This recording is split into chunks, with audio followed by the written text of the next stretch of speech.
Doc Rampaggio here with another toy unboxing on DKTV. Today I'm looking at Farmboy Luke Skywalker.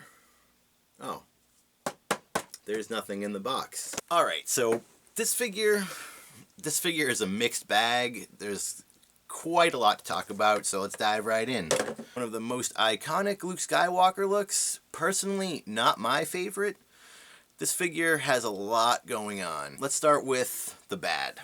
First off, this soft goods tunic I never liked in the promo shots or the prototype shots. Always looks stupid, and actually it does look a little better on the final figure than I thought it was going to. However, still does not look good. This head sculpt is weird.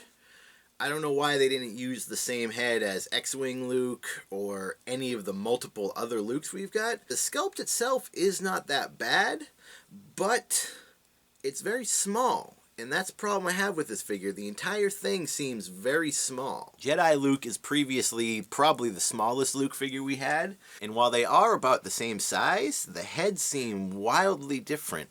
This head seems a lot smaller than this head. I don't know why Hasbro's doing that, but they are. The hands seem much smaller than each other. It's kind of hard to see in here, but they do seem smaller.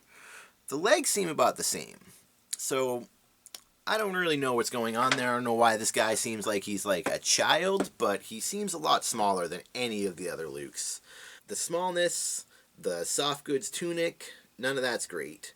My figure also has some really severe wonk eye. One eye is much bigger than the other and he looks kind of dopey.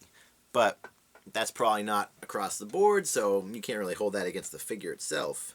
The good things about this figure are very good, however. He looks good, even though I don't like the tunic. It does not look terrible.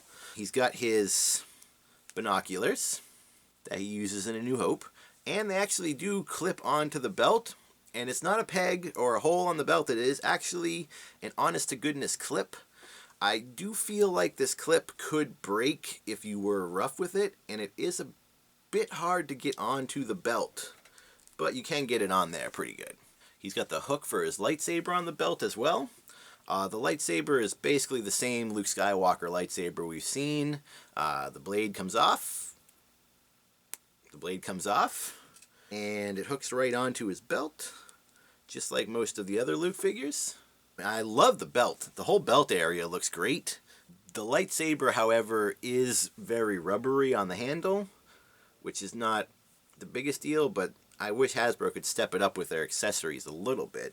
What else is good about this figure is this is actually the first figure in a while, and it's definitely the first non-armored figure to have double-hinged elbows and a bicep swivel. Now, I don't know why they cut those, the bicep swivel especially, but also the double jointed elbow. I don't know why they have cut those out of more of the recent Star Wars figures.